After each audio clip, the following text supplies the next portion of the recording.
Selamat Wayahku teman-teman dunia sejarah dan misteri Indonesia. Kali ini saya akan menceritakan cerita seram berepisode. Terima kasih sudah menonton video ini. Jangan lupa like dan subscribe channel kami agar kami semangat dalam membuat video-video selanjutnya. Dan jangan lupa nyalakan loncengnya agar tidak ketinggalan episode selanjutnya. Semoga yang subscribe diberi kesehatan dan diberi rejeki yang melimpah. Amin. Kita mulai ya teman-teman, selamat mendengarkan. Episode 14. Tamu-tamu yang tidak pernah. Ketukan itu terus berulang di jendela rumah tua. Tapi bukan hanya dari satu arah. Pintu depan, dinding belakang, lantai, langit-langit. Seperti seluruh rumah dipukul-pukul dari dalam bayangan. Surya memegang lengan Arga erat. Nggak mungkin cuma mimpi, kan? Arga tidak menjawab.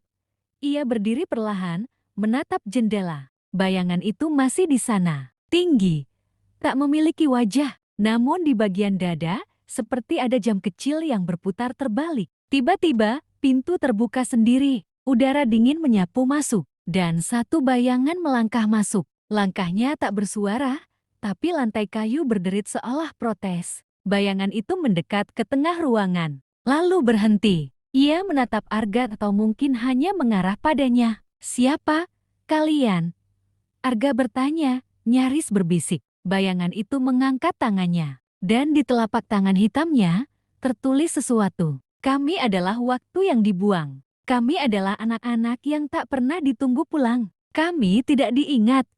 Maka kami datang sendiri. Suara-suara lain muncul. Tangisan, tawa lirih, suara langkah kecil. Dan kini seluruh ruangan dipenuhi bayangan belasan, puluhan. Beberapa menyerupai anak kecil, beberapa membungkuk seperti orang tua. Namun semuanya tidak punya wajah. Surya mundur ke pojok ruangan, gemetar. Kita buka sesuatu yang salah, Ga. Arga menggenggam pecahan jam saku yang rusak. Lalu, dari sudut matanya, ia melihat sesuatu. Bayangan yang paling kecil, memakai pita merah. Dan Arga mengenalnya. Gigi, bisiknya. Bayangan itu berhenti. Lalu dari arah berlawanan, muncul Galuh.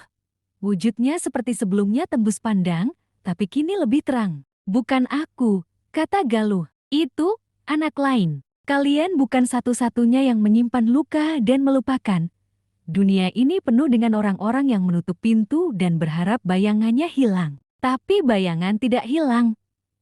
Bayangan hanya menunggu waktu. Bayangan kecil dengan pita merah menatap Arga, lalu berlari ke arahnya. Surya berteriak, "Awas!" Tapi Arga tidak bergerak. Anak itu menabraknya dan masuk ke dalam tubuhnya. Gelap, sesak, dan dalam kegelapan itu, Arga melihat sepotong kenangan yang bukan miliknya. Seorang gadis kecil menunggu di bawah jembatan. Ibunya tak kunjung menjemput. Mobil-mobil lewat, hujan turun, dan tak ada satupun yang berhenti. Ia terlelap dan tak pernah bangun. Arga terbangun, matanya berkaca-kaca. Dia bukan dari hidup kita, tapi dia juga pernah ditinggal. Dia salah satu dari mereka. Galuh mengangguk, dan kalian sudah membuka pintu untuk mereka. Mereka datang bukan untuk menyakiti, tapi karena tidak ada yang ingat. Mereka tidak mau balas dendam, mereka hanya tak ingin hilang. Arga berdiri, menghadap para bayangan.